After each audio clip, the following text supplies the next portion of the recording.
ओम अज्ञानतिमिरान्धस्य ज्ञानाञ्जनशलाकया सत्सुरोन्मिलितं येन तस्मै श्रीगुरुवे नमः। नमो ओं विष्णुपादाय कृष्णप्रेष्ठाय भूतले श्रीमदे भक्तिवेदान्तस्वामीति नामिने। नमस्ते सारस्वती देवे गौरवाणी प्रचारिणे निर्विशेषशून्यवादी भाषातदेशतारिणे। जय श्री कृष्ण चैतन्य प्रभु नित्यानंद श्री अद्वैत गदाधर श्रीवासदि गौरभक्तवृंद। हरे कृष्णा कृष्ण कृष्णा हरे हरे, हरे राम राम राम हरे हरे। हरे कृष्णा பக்தர்களுக்கு இனிமையான காலை வணக்கம். இன்றைய ஜபா செஷனில் கலந்துருக்கிற எல்லா பக்தர்களுக்கும் என்னுடைய பணிவான நமஸ்காரம். ஒவ்வொரு நாளும் காலை பொழுது இனிமையாக பக்தர்களோடு சேர்ந்து ஹரிநாமத்தோடு துவங்குகின்றது. நாம் பெரிய பாக்கியம் செஞ்சுருக்கணும். ஹரிநாம ஜபம் செய்கிறதுக்கும் பக்தர்கள்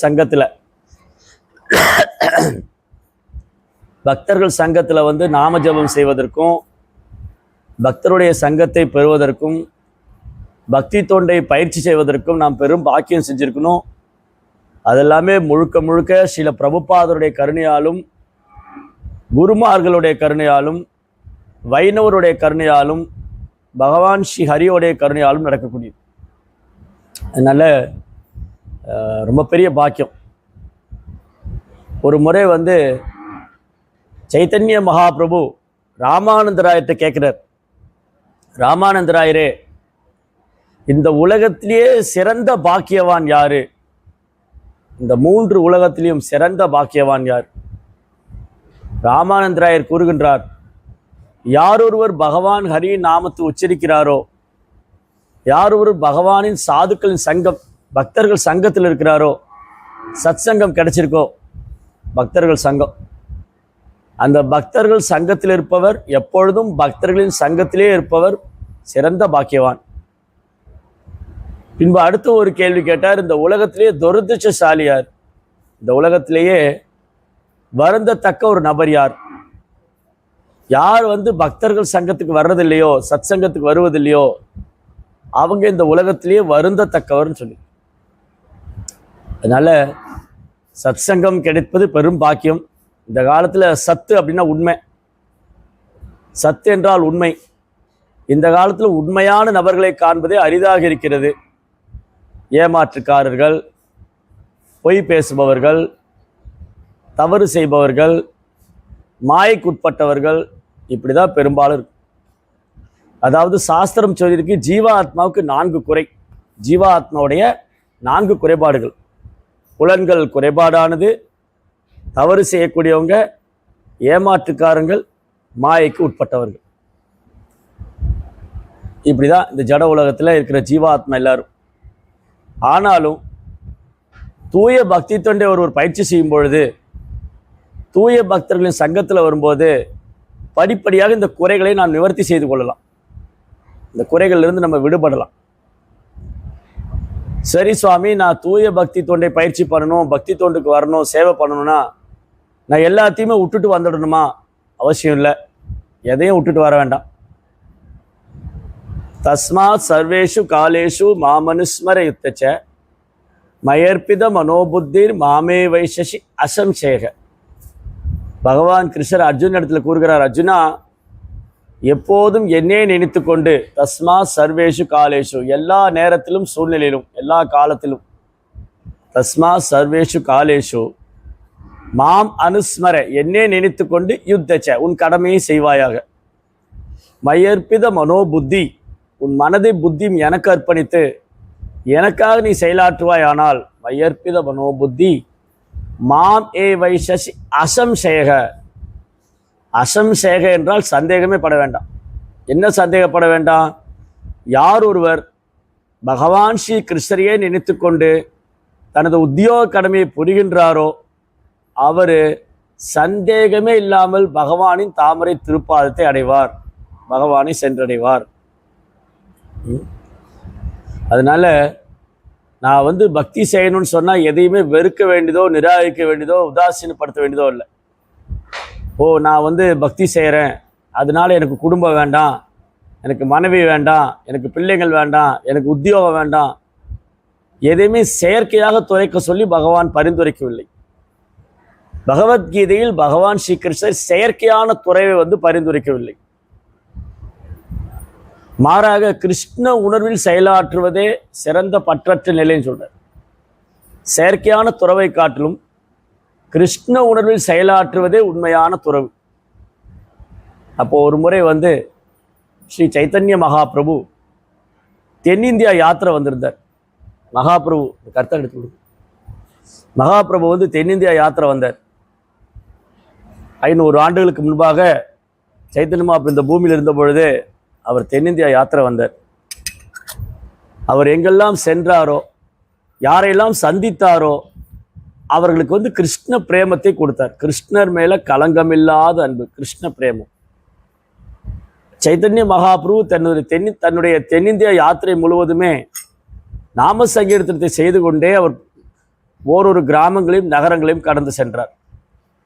கிருஷ்ண கிருஷ்ணா கிருஷ்ணா கிருஷ்ணா கிருஷ்ண கிருஷ்ணா கிருஷ்ணா ஹே கிருஷ்ண கேசவ கிருஷ்ண கேசவ கிருஷ்ண கேசவ பாஹி மாம் ராம ராகவ ராம ராகவ ராம ராகவ ரக்ஷா மாம் கிருஷ்ண கிருஷ்ணா கிருஷ்ணா கிருஷ்ணா கிருஷ்ண கிருஷ்ணா கிருஷ்ணா ஹே கிருஷ்ண கேசவ கிருஷ்ண கேசவ கிருஷ்ண கேசவ பாஹி மாம் ராம ராகவ ராம ராகவ ராம ராகவ ரக்ஷா மாம். இப்படி ஸ்ரீ சைத்தன்ய மகாபிரபு தனது தென்னிந்தியா யாத்திரை முழுவதும் பகவானுடைய புனித நாமத்தை கீர்த்தனம் செய்து கொண்டு ஓரொரு தெருக்கள், ஓரொரு கிராமங்களிலும் நகரங்களிலும் பல புனித ஸ்தலங்களுக்கும் யாத்திரை சென்றார். அவருடைய கண்களெல்லாம் அப்படி கண்ணீரால் நனைந்திருக்கும். யாரெல்லாம் ஸ்ரீ சைத்தன்ய மகாபிரபு தரிசனம் பண்ணாங்களோ, ஆயிரக்கணக்கான பேர், லட்சக்கணக்கான பேர் சைத்தன்ய மகாபிரபு பின்தொடர்ந்தார்கள். மகாபிரபுட்டிருந்து கீர்த்தனம் கேட்டோடனே உங்கள் கண்கள் இருந்து கண்ணீர் உருண்டு ஓடியது, அருவி மாதிரி. உடலெல்லாம் மயிர்கூத்துட்டு, நாவெல்லாம் தழுதழுத்து. இப்படி எந்த ஒரு பாகுபாடும் இல்லாமல், எந்த ஒரு பாரபட்சம் இல்லாமல், உயர்ந்தவன் தாழ்ந்தவன், ஏழை பணக்காரன், உயர்ந்த ஜாதி தாழ்ந்த ஜாதி, இவன் ஏற்றுக்கொள்ள தகுதியானவன், இவன் ஏற்றுக்கொள்ள தகுதியற்றவன், எந்த ஒரு பாகுபாடும் இல்லாமல் மகாபிரபு எல்லோருக்கும் கிருஷ்ண பிரேமத்தை விநியோகம் பண்ணார். அப்போ சைத்தன்ய மகாபிரபு கூர்ம தேசங்கிற ஒரு இடத்துக்கு வந்தார். கூர்ம தேசம் உலகத்திலேயே பகவான் கூர்ம அவதாரத்துக்கு அங்கதான் விக்கிரகம் இருக்கு. கூர்மக்ஷேத்திரம், கூர்மக்ஷேத்திரம் ஆந்திராவில் இருக்கு. கூர்மக்ஷேத்திரம். அந்த கூர்மக்ஷேத்திரத்தில் சைத்தன்ய மகாபிரபு கூர்ம அவதார் பகவானை தரிசனம் பண்ணிட்டு அப்படியே ப்ரேயர் பண்ணிட்டு இருக்கும்போது அங்கே ஒரு பிராமணர் வந்தார். அவர் பேர் கூர்ம பிராமணர். அந்த கூர்ம பிராமணர் சைதன்ய மகாபிரபுவின் தாமரை திருப்பாதங்களை பற்றி கொண்டு அழுகின்றார்.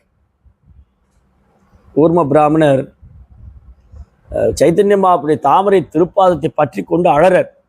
மகாபிரபு, என்னால் உங்களை பிரிஞ்சிருக்க முடியாது. உங்களை கண்டது, உங்களை தரிசனம் செய்தது நான் செய்த பாக்கியம். எனக்கு இந்த பௌதீக வாழ்க்கை வேண்டாம், எனக்கு இந்த பௌதீக வாழ்க்கை வேண்டாம், எனக்கு மனைவி வேண்டாம், எனக்கு பிள்ளைகள் வேண்டாம், எனக்கு குடும்பம் வேண்டாம், எனக்கு ஒன்றும் வேண்டாம். எனக்கு உங்கள் கருணை மட்டும் இருந்தால் போதும். என்னையும் தாங்களோடு அழைத்து சென்று விடுங்கள். நான் தங்களுடனே வருகிறேன், என்னையும் அழைத்து சென்று விடுங்கள் என்று மகாபிரபுவின் தாமரை பாதங்களை பற்றி கொண்டு கதறி அழுகின்றார் அந்த கூர்ம பிராமணர். அப்போ மகாபிரபு சொல்றாரு, கூர்ம பிராமணரே, இது என்ன வேடிக்கை? நீங்கள் திருமணமானவர், இல்லற வாழ்க்கையில் இருக்கக்கூடிய கிரகஸ்தர். திருமணமாகி இல்லற வாழ்க்கையில் ஒரு குடும்பஸ்தர் எப்படி தன் கடமையை துறக்க முடியும்? உங்களுக்கு மனைவி, குடும்பம், பிள்ளைங்க, தொழில், பொறுப்பெல்லாம் இருக்கு. அப்போ உங்கள் தர்மத்தை எப்படி நீங்கள் துறக்க முடியும்? அப்படி செயற்கையான துறவை நான் ஏற்றுக்கொள்ள மாட்டேன். அதே சமயம் நீங்கள் உங்களுடைய உத்தியோக கடமையை செய்து கொண்டு, உங்களுடைய பிராமண தர்மத்தை செய்து கொண்டு, உங்களுடைய குடும்ப இல்லற தர்மத்தை செய்து கொண்டு, என்னுடைய கட்டளையை நீங்கள் நிறைவேற்றினால் அதுவே எனக்கு பெரும் திருப்தி கொடுக்கும் அப்படின்னு சொல்லிட்டு மகாபிரபு அந்த கூர்ம பிராமண இடத்துல சொல்றார், யாரே தேக்கோ தாரே காகோ கிருஷ்ண உபதேஸ், யாரே தேக்கோ தாரே காகோ கிருஷ்ண உபதேஸ், அமாரா கியா குரு ஹோ யா தாரா ஏ தேஷ், அமாரா கியா குரு ஹோ யா தாரா ஏ தேஷ். ஓ கூர்ம பிராமணரே, நீங்க எங்க போனாலும் சரி, யாரை சந்திச்சாலும் சரி, அவங்கள பார்த்தா கிருஷ்ணர் நாமத்தை பற்றி, கிருஷ்ணரை பற்றி உபதேசம் பண்ணுங்க. கிருஷ்ண நாமத்தை எடுத்து பகவானுடைய புனித நாமத்தை எடுத்து சொல்லுங்க. பகவானது நாம ரூப குணாதிசயங்களை எடுத்து சொல்லுங்க. யாரை தேக்கோ தாரேக்கோ கிருஷ்ணோபதேஸ். அந்த கட்டளையை நீங்க பின்பற்றினா அமார் ஆக்யா, இது என்னுடைய கட்டளை, அமார் ஆக்யா இது என்னுடைய கட்டளை, இந்த கட்டளையை தாங்கள் பின்பற்றினால் இந்த ஜகத்துக்கே குருவா இருக்கலாம், இந்த ஜகத்துக்கே நீங்க குருவா இருக்கலாம். அதனால பல்கு வைராக்கியம், பேரளவான துறவை மகாபிரபு ஏற்றுக்கொள்ளவில்லை. யுக்த வைராக்கியம், நிர்பந்தே கிருஷ்ண சம்பந்தே யுக்த வைராக்கியம் உச்சதே. அனைத்தையும் கிருஷ்ணனுடைய சேவைக்காக பயன்படுத்துவது. கணவர், மனைவி, பிள்ளைங்க, பெற்றோர்கள் எல்லாரும் கிருஷ்ணருக்கு சேவை செய்ய முடியும். அந்த மாதிரி அந்த உறவு அர்த்தம் உள்ளதாக இருக்கு. எந்த உறவு அர்த்தம் உள்ளது? கணவன், மனைவி, பிள்ளைங்க எல்லாரும் சேர்ந்து வீட்டில் பகவானுக்கு சேவை செய்தால், கிருஷ்ண உணர்வை பின்பற்றினால் அந்த இல்லறம் கிரகஸ்த ஆசிரமம். கிரகஸ்த ஆசிரமம்னா, கிரகம்னா வீடு, ஆசிரமம்னா அந்த வீட்டில் ஆன்மீக விஷயங்கள் பயிற்சி பண்ணக்கூடியது. அந்த இடம் ஆசிரமம், கோயில். அப்போது இல்லறத்தில் இருந்து கொண்டே ஒரு பகவானுக்கு சேவை சாதிக்க முடியும். அதனால இப்போ உள்ள காலகட்டம், இந்த கலிகாலத்தில் நிறைய பேருக்கு நிறைய பொறுப்புகளை ஏற்றுக்கொண்டிருக்கிறார்கள். சிலர் திருமணமாக இந்த சத்சங்கத்தில் இன்னைக்கு பார்த்தா 460 பேர். இதில் என்னை தவிர பெரும்பாலும் 99% இல்லற வாழ்க்கையில் இருக்கக்கூடிய பக்தர்கள். அப்போ நமக்கு குடும்பம் உண்டு, மனைவி உண்டு, பிள்ளைகள் உண்டு. அப்போ நமக்கான கடமையும் உண்டு. பிள்ளைகளை கவனித்து கொள்ள வேண்டும், நல்ல பிள்ளைகளாக வளர வேண்டும், கணவனுக்கு பணிவிடை செய்ய வேண்டும், மனைவிக்கு சேவை செய்ய வேண்டும், பெற்றோர்களுக்கு சேவை செய்ய வேண்டும். இந்த மாதிரி நிறைய சேவைகள்லாம் இருக்கு. அதை செய்து கொண்டு நம்முடைய கடமையை நாம் சரிவர செய்து கொண்டு கூடவே பகவானது உணர்வில், கிருஷ்ண உணர்வில் பகவானுக்கு சேவை செய்து கொண்டிருப்போமே. ஆனால் வீட்டில் ஒரு அழகான பூஜை மண்டபம், வீட்டில் ஒரு அழகான பூஜை மண்டபம் வைத்துக்கொண்டு அங்கே குறைந்தபட்சம் 16 மாலை அதிகாலை எழுந்திரிச்சு மங்களாரத்தி செஞ்சு ஹரே கிருஷ்ணா கிருஷ்ண கிருஷ்ணா ஹரே ஹரே, ஹரே ராம ராம ராம ஹரே ஹரே நாம ஜபம் செய்வது, பகவானுக்கு அலங்காரம் செய்வது, பூக்களை அர்ப்பணிப்பது, உணவு தயார் செய்து போகாவை நிவேதனம் செய்து மகா பிரசாதத்தை ஏற்றுக்கொள்வது, பகவத்கீதை பாகவதம் படிப்பது, சாதுக்களை வீட்டுக்கு வரவழைத்து அவர்கிட்ட பகவானுடைய லீலைகளை பற்றி கேட்பது, தன்னால் இயன்ற அளவுக்கு கிருஷ்ண உணர்வை பிரச்சாரம் செய்வதற்கு பெரும் உதவி செய்வது. இந்த மாதிரி ஒரு குடும்பஸ்தர் தன்னுடைய குடும்ப வாழ்க்கையிலிருந்து தன்னை விடுவித்துக் கொள்ளலாம் கிருஷ்ண உணர்விலேயே செயலாற்றும். இந்த இன்ஸ்ட்ரக்ஷன் இந்த உபதேசத்தை சைத்தன்ய மகாபிரபு தன்னுடைய தென்னிந்தியா யாத்திரை முழுவதும் சொன்னார். தென்னிந்தியாவில் 4 மாதம் ஸ்ரீரங்கத்தில் சைத்தன்ய மகாபிரபு தங்கியிருந்தார். தன்னுடைய ஹோல் சவுத் இந்தியா யாத்திரா, தன்னுடைய தென்னிந்தியா யாத்திரை முழுவதுமே சைத்தன்ய மகாபிரபு சொன்னது, யாரே தேக்கோ தாரே காகோ கிருஷ்ண உபதேஸ், அமாரா கியா குரு ஹோ யா தாரே தேஷ். நீங்கள் எங்கே போனாலும் சரி, யாரை பார்த்தாலும் சரி, கிருஷ்ணநாமத்தை பற்றி சொல்லுங்கள், கிருஷ்ணனுடைய நாம ரூப குணாதிசயங்களை எடுத்து சொல்லுங்கள், கிருஷ்ண உணர்வை பிரச்சாரம் பண்ணுங்க. அது மூலமாக நீங்கள் இந்த உலகத்துக்கே குருவாக இருக்கு அப்படின்னு இந்த கூர்ம பிராமணருக்கு உபதேசிக்கிறார் சைத்தன்ய மகாபிரபு. கூர்ம பிராமணருக்கு சொல்கிற மாதிரி நமக்கு சொல்லிக் கொடுக்குறார். அப்போ அந்த கிராமத்தில் இனி ஒரு பிராமணர் வாசுதேவ் விப்ரா என்ற ஒரு பிராமணர், வாசுதேவ் விப்ரா. அவர் கேள்விப்பட்டாரு சைத்தன்ய மகாபிரபு கூர்ம பிராமணர் வீட்டுக்கு வந்திருக்காரு. அவர் ஓடி வருகிறார், சைத்தன்ய மகாபிரபு தரிசனம் செய்ய வேண்டும். இந்த வாசுதேவ் விப்ரா, இந்த பிராமணனுடைய உடல் முழுவதும் குஷ்டம் சீல் பிடித்திருக்கிறது.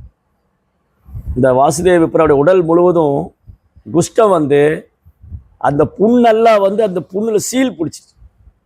சீல் பிடிச்சது மட்டும் இல்லை, அந்த புண்ணில் புழுக்கள் நெளிந்து கொண்டிருக்கு. அவருடைய சரீரத்தில், வாசுதேவ் விப்ராவுடைய உடம்புல புழுக்கள்லாம் நெளிஞ்சிட்டு துர்நாற்றம் வீசும். அவர் உடம்பெல்லாம் ரத்தமும் சீலுமாக இருக்கும், துர்நாற்றம் வீசும். அதில் ஒரு புழு வந்து அவர் உடம்புலேருந்து கீழே விழும். அப்போ உடனே அவர் என்ன பண்ணிடுவாராம், அந்த புழுவை எடுத்து திரும்பி தன் சரீரத்தில் வச்சுக்குவார். பாருங்க, நமக்கு கேட்டாலே அப்படி உடம்பெல்லாம் நடுங்குது, அப்படி உடம்பெல்லாம் சிலிர்க்குது. உடம்பெல்லாம் சீல் பிடித்து, குஷ்டம் வந்து உடம்பெல்லாம் சீல் பிடித்து, அந்த சீலில் நெளியக்கூடிய புழு வந்து கீழே விழுந்ததுன்னா, இந்த புழுவானது என் சரீரத்தில் வந்து இருந்தது. அப்போ அதுக்கு எனக்கு எப்படி இந்த சரீரத்தில் இடம் உண்டோ அந்த மாதிரி இந்த புழுவுக்கும் இடம் உண்டுன்னு சொல்லி அந்த புழுவை எடுத்து தன் சரீரத்தில் வச்சுக்குவார். அந்த புண்ணுல வந்து புழு இருக்கும்போது அது பயங்கரமான வேதனை, நரக வேதனையா இருக்கு. இந்த நரக வேதனையை அனுபவித்துக் கொண்டிருக்கிறார். நம்ம கூட கோயிலில் போய் பிரார்த்தனை செய்வோம். என்ன பிரார்த்தனை செய்வோம்? பகவானே, எனக்கு காசு பணம்லாம் ஒன்றும் வேண்டாம், நோய் நொடி இல்லாமல் இருந்தால் போதும். பெரும்பாலும் மக்கள் என்ன இன்னைக்கு பிரார்த்தனை பண்ணுறாங்க? காசு பணம் இல்லைனாலும் பரவாயில்லைங்க, நோய் நொடி எல்லாம், நோய் வந்துடக்கூடாது, அதை தாங்கிறதுக்கும் சமாளிக்கிறதுக்கும் சக்தி கிடையாது. அதனால கடவுளே, பகவானே, கிருஷ்ணா, ஒரு நோய் நொடி இல்லாத வாழ்க்கை கூடன்னு பிரார்த்தனை பண்ணுவோம். ஏன்னா பிறப்பும் அழுகை, இறப்பும் அழுகை, வயோதிகம் அழுகை, நோய் வந்தாலும் அழுகை, வாழ்க்கை பூரா அழுகையில் தான் இருக்கு. அதனால இந்த வாசுதேவ விப்ராவோட உடம்பெல்லாம் வந்து குஷ்டம் வந்து அது புழு நெளிந்து கொண்டிருக்கிறது. அவர் ஓடி வந்து பார்க்குறாரு, அதுக்குள்ள சைத்தன்ய மகாபிரபு அங்கிருந்து போயிட்டார். சைத்தன்ய மகாபிரபு கூர்ம பிராமணருக்கு உபதேசம் பண்ணிட்டு அங்கிருந்து கிளம்பிட்டார். அவரை தரிசனம் பண்ண முடியல. ஸ்ரீ சைத்தன்ய மகாபிரபுவை வாசுதேவ பிராமணரால் தரிசனம் பண்ண முடியல. அவர் அழுகின்றார். ஐயோ, பாருங்க, நான் எவ்வளோ பெரிய துரதிர்ஷ்டசாலி, என்னை போல ஒரு கீழ்நிலையான ஆத்மா, என்னை போல ஒரு பாவப்பட்ட ஆத்மா, என்னை போல ஒரு தகுதியற்ற ஆத்மா, ஒரு வீழ்ந்த ஆத்மா யார் இருக்க முடியும்? ஸ்ரீ சைத்தன்ய மகாபிரபு தென்னிந்தியா யாத்திரை வந்த பொழுது கூட நான் அவரை தரிசனம் செய்ய முடியாத பாவி ஆகிவிட்டேன். என்னுடைய வாழ்க்கை அர்த்தமற்றது, என் பிறப்பு அர்த்தமற்றது, என்னுடைய இருப்பு அர்த்தமற்றது, என்ன பிரயோஜனம் அப்படின்னு அவர் தரையில் விழுந்து கதறி அழுகின்றார். KV KV அழறார். எவ்வளோ துர்பாக்கியசாலி பாருங்க. சைத்தன்ய மகாபிரபு கூர்ம கிராமத்துக்கு வந்திருக்காரு, கூர்ம கஷேத்திர பிராமண வீட்டுக்கு வந்திருக்காரு. பக்கத்தில் தான் இருக்கு, என்னால் போய் பார்க்க முடியல. என்னை மாதிரி ஒரு பாவி யார் இருக்க முடியும்? என்னை மாதிரி ஒரு இழிந்த ஆத்மா யார் இருக்க முடியும்? என்னை மாதிரி ஒரு துரதிர்ஷ்டசாலி யார் இருக்க முடியும்? இதுதான் தகுதி. ஸ்ரீ சைத்தன்ய மகாபிரபுவுடைய கருணையை பெறுவதற்கான எளிமையான தகுதி என்னன்னு சொன்னா, சுவாமி, எப்படியாவது சைத்தன்ய மகாபிரபுடைய கருணை எனக்கு கிடைச்சிடணும்.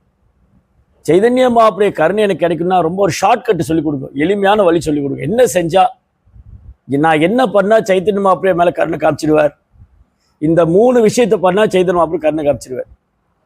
என்னை விட ஒரு மகா பாவி கிடையாது. நான் ரொம்ப பாவி, பாவகரமான வாழ்க்கை வாழ்றவன். என்னை விட ஒரு இழிந்த ஆத்மா, கீழ்நிலையான ஆத்மா இந்த உலகத்திலே பார்க்க முடியாது. என்ன மாதிரி ஒரு கீழ்நிலையான ஆத்மாவை இந்த உலகத்திலே பார்க்க முடியாது. என்ன மாதிரி ஒரு தகுதியற்றவனை பார்க்கவே முடியாது. எந்த ஒரு தகுதியும் கிடையாது. எனக்குன்னு எந்த ஒரு தகுதியும் கிடையாது. நான் ரொம்ப ஒரு கீழ்நிலையான ஆத்மா, நான் ஒரு பாவகரமான வாழ்க்கை வாழ்றவன். இப்படி நினைத்து கொண்டால் அந்த பக்தனுக்கு பகவான் வந்து ரொம்ப பிரியமானவராகி விடுகிறார். நினைத்து கொண்டால் மட்டுமல்ல, அவ்வாறு செயலாற்றினார். அந்த மாதிரி நம்ம நடந்துக்கிறோம் அப்படின்னா ரொம்ப பணிவாக எளிமையான பக்தனாக இருக்கும்போது பாருங்க, கூர்ம கஷேத்திரத்தை விட்டு மகாபிரபு போயிட்டார், தன்னுடைய யாத்திரையை தொடர்ந்து விட்டார். ஆனா இந்த வாசுதேவ விப்ரா, இந்த பிராமணருடைய பணிவு, எளிமை, பகவானை தரிசிக்க வேண்டும் பேராவல், பகவானை ஒரு முறையாக தரிசித்து விட வேண்டும் என்ற பேராவல், மகாபிரபு திரும்பவும் அங்கு தோன்றிவிட்டார். ஸ்ரீ சைத்தன்ய மகாபிரபு கீ ஜெய். திரும்பி அந்த கூர்ம பிராமணர் வீட்டுக்கு மகாபிரபு வந்தார். மகாபிரபுவை தரிசனம் செய்த உடனே கூர்ம பிராமணர் கண்ணில் இருந்து அப்படி அருவி மாறி கண்ணீர் வந்து, தாமரை போல கண்கள், சைத்தன்ய மகாபிரபு கண்கள் தாமரை இதழ் மாதிரி, தங்கத்தை உருக்கி காட்சிய பொன்னிறம், ஆஜானு லம்புதபுஜோ கனகாவதாரோ விஸ்வம்பரோ துஜவரோ யுகதர்ம பாலோ. ஆஜானு லம்பு, பறந்து விரிந்த தோள்கள், சைத்தன்ய மகாபிரபு தோள்கள் பறந்து விரிந்திருக்கும், கைகள் முழங்கால் வரை நீண்டிருக்கும், தாமரை இதழ் போல கண்கள், ஆஜானு லம்புதபுஜோ கனகாவதாரோ, கனகா மீன்ஸ் கோல்டு, கனகா அவதாரம், பொன்னிறமான அவதாரம். அந்த மாதிரி மகாபிரபு தரிசனம் பண்ணோடனே அந்த பிராமணர் தரையில் ஒரு தண்டம் விழுற மாதிரி சாஷ்டாங்கமாக நமஸ்காரம் பண்ணி அழறார். மகாபிரபு என்ன பண்ணார், அவர் தோளோடு தூக்கி கட்டி தழுவ முயற்சி பண்ணுறார். அந்த அந்த கூர்ம அந்த அந்த வாசுதேவ் விப்ரரை, அந்த வாசுதேவ் விப்ர பிராமணரை மகாபிரபு தோளோடு எடுத்து கட்டி தழுவ முயற்சி பண்ணுறார். இந்த பிராமணர் அப்படியே மகாபிரபு விலகி போகிறார், பின்னாடி போகிறாரு. மகாபிரபு கிட்ட வர்றாரு. மகாபிரபு என் கிட்ட வராதிங்க, நான் ஒரு மகா பாவி, என் சரீரம் அருவருக்கத்தக்கது, நான் ஒரு தீண்டத்தகாதவன். மகாபிரபு, நான் ஒரு தீண்டத்தகாதவன், நான் அருவருக்கத்தக்கவன், என்கிட்ட வராதிங்க. பாருங்க, என் உடல் துர்நாற்றம் வீசுது, என் உடம்பெல்லாம் மலமும் சீலமும் ரத்தமும் கலந்திருக்கு.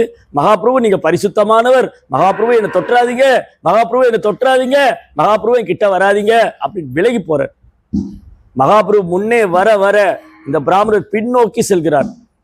மகாபிரபு என்ன பண்ணாரு, அவரை பிடித்து இழுத்து அந்த வாசுதேவ் பிராமணனை மகாபிரபு பிடித்து இழுத்து அப்படி கட்டி இருக்க ஆலிங்கனம் செய்து கொள்றார். கட்டி இருக்க ஆலிங்கனம் செஞ்ச உடனே அந்த அந்த வாசுதேவ் பிராமணருடைய உடம்புல இருந்த எல்லா சீலும் ரத்தமும் மகாபிரபுடைய திருமேனியில் கலந்தது. இந்த பிராமணர் அழகிறாரு, மகாபிரபு இப்படி செய்யாதீங்க மகாபிரபு ரொம்ப ஆனந்தமா அவர் கட்டி தழுவிக்கிட்டார். அடுத்த வினாடி மகாபிரபுவை கட்டி தழுவின அடுத்த வினாடி அந்த கூர்ம பிராமணர் அந்த வாசுதேவ் பிராமணருடைய உடல்ல இருக்கிற எல்லா குஷ்டமும் மறைந்து அவர் சரீரம் இளமையும் அழகும் உள்ளதாக மாறியது. அப்படியே பொன்னிறத்துல மாறிடுச்சு. மகாபிரபு ஆலிங்கனம் செஞ்ச உடனே அந்த பிராமணனுடைய சரீரம் அந்த குஷ்டமெல்லாம் விலகி அந்த சீலெல்லாம் போய் அப்படியே ஒரு இளமையான புது பொலிவுடைய ஒரு அழகான சரீரமா மாறிடுச்சு. இப்ப கொஞ்சம் யோசிச்சு பாருங்க, நமக்கெல்லாம் இந்த மாதிரி குஷ்டம் வந்திருக்கு உடம்பெல்லாம். ஒரு உதாரணத்துக்கு வச்சுக்குவோம், நம்மளே அந்த இடத்துல வச்சுக்குவோம். அந்த வாசுதேவ் விப்ரரை எடுத்து ஒரு பக்கமா வச்சுட்டு அந்த இடத்துல நம்மளை வச்சுக்குவோம். நமக்கு உடம்பெல்லாம் குஷ்டம் வந்திருக்கு, அப்படியே உடம்புல சீலெல்லாம் வலியுது, புழுவெல்லாம் இருக்கு.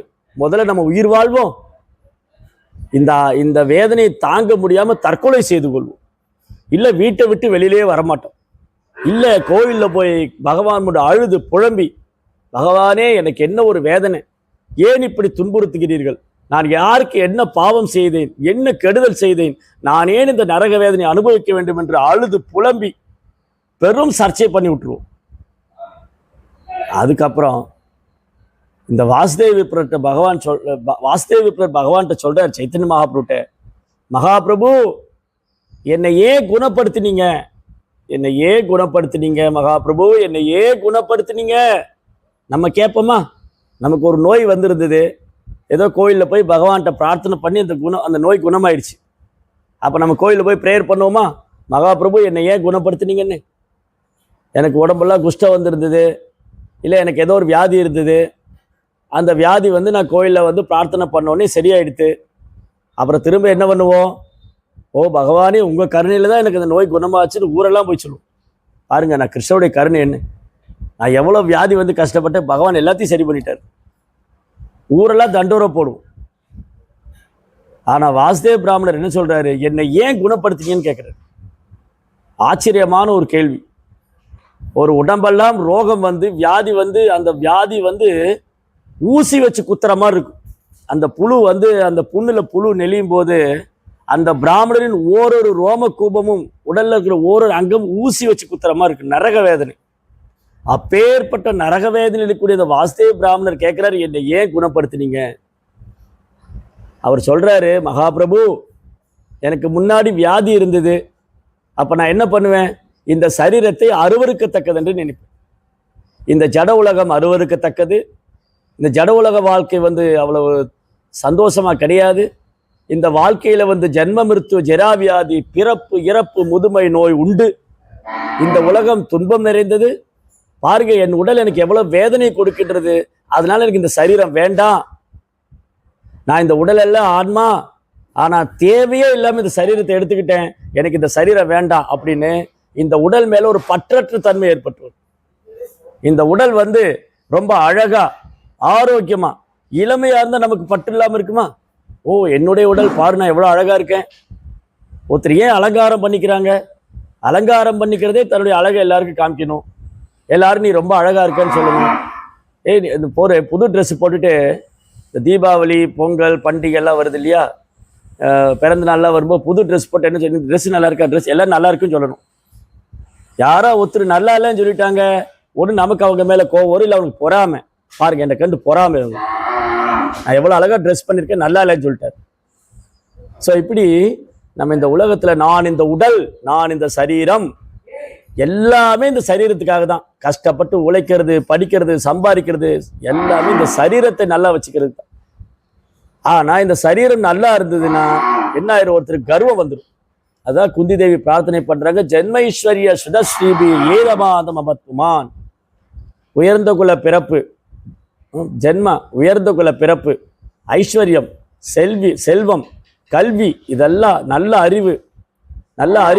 ஹரே கிருஷ்ணா. ஃபர்ஸ்ட் அவளுக்கு பண்ணுங்க. ஸோ உயர்ந்த குல பிறப்பு, செல்வம், கல்வி இதெல்லாம் இருந்தால் என்ன ஆயிடும்னா கொஞ்சம் அகங்காரம் வந்துடும், கொஞ்சம் கர்வம் வந்துவிடும். பொய் அகங்காரம், கர்வம், பொய் கர்வம், ஆணவம். அதனால இந்த பிராமணர் சொல்றாரு, மகாபிரபு என்னை பழைய மாதிரி ஆக்கிடுங்க, என்னை பழையபடி ஆக்கிடுங்க, எனக்கு இந்த மாதிரி வேண்டாம்.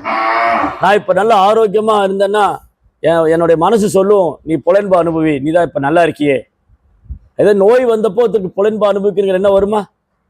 அந்த நோயினால வேதனைப்பட்டு இருக்கும்போது அந்த புலன்பம் அனுபவிக்கிற என்ன வராது. அதனால இந்த ஜட உலகத்துல விரக்தி ஏற்பட்டு பற்றற்ற நிலை, பகவான் மேல பற்றுதல். அப்ப என்னாச்சு? இந்த பிராமணர் அழற, மகாபிரபு என்னை ஏன் குணப்படுத்தினீங்க? நாமளா இருந்தா என்ன சொல்லுவோம்? ஊரெல்லாம் போய் சொல்லுவோம், பாருங்க சைத்தன்ய மாப்பிள்ளை என்னை குணப்படுத்திட்டார், சைத்தன்ய மாப்பிள்ளை என்னை குணப்படுத்திட்டார் அப்படின்னு ஊரெல்லாம் தண்டோரா போடுவோம். ஆனா இவர் ரொம்ப பணிவாக பிரார்த்தனை பண்றார். அப்ப மகாபிரபு திரும்பி அவரை கட்டி தெளிவிக்கிறார். ஓ வாசுதேவ விப்ரா, நீ எனக்கு பிரியமான பக்தன், நான் எப்பெல்லாம் இந்த பூமியில வரணும் அப்ப நீயும் எனக்கு சேவைக்காக வர்ற. அதனால உனக்கு கர்வமே கிடையாது, உனக்கு ஆணவம் கிடையாது, நீ எளிமையானவன், நீ பணிவானவன். உனது எளிமையும் பணிவும் என்னை கவர்ந்தது, உன்னை அனுகிரகம் செய்வதற்காகவே நான் இங்கே வந்தேன், அப்படி உனக்கு அனுகிரகம் கொடுக்கறதுக்காகவே நான் இங்கே வந்தேன் அப்படின்னு சொல்லி மகாபிரபு அவரை கட்டி தழுவிக்கொண்டு அங்கிருந்து மறைந்து விடுகிறார். இந்த பிராமணரும் மகாபிரபுவை கருணையை நினைத்து கொண்டு மீண்டும் மீண்டும் மகாபிரபுடைய தாமரை திருப்பாதங்களை தரிசனம் செய்து கொண்டு அவர் பகவானின் ஸ்மரணத்திலே இருக்கார். ஹரே கிருஷ்ணா ஹரே கிருஷ்ணா கிருஷ்ண கிருஷ்ணா ஹரே ஹரே, ஹரே ராம ராம ராம ஹரே. இது மாதிரி பகவான் நாமத்தை உச்சரிக்கக்கூடிய பக்தர்கள் எப்பொழுதும் இந்த உடல் மேல் பற்றுதல் கொள்ளாமல், பௌதிக விஷயங்களை பற்றுதல் கொள்ளாமல், பௌதிக ஆசை அதிகரித்து கொள்ளாமல் கிருஷ்ண உணர்வில் பற்றுதல் அதிகரிச்சு. கிருஷ்ண உணர்வில் பற்றுதல் வரணும்னா நம்ம பகவானுடைய லீலைகளை தொடர்ந்து கேட்க வேண்டும், பகவானது நாம ரூப குணாதிசயங்களை தொடர்ந்து கேட்கணும். அப்போதான் அந்த தூய பக்தருடைய தெய்வீகமான குணங்கள் படிப்படியாக அதை தொடர்ந்து கேட்கும்போது நம் இதயத்திலும் வெளிப்பட ஆரம்பிக்கும். ஹரே கிருஷ்ணா. ஜெய் ஸ்ரீல பிரபுபாத் கி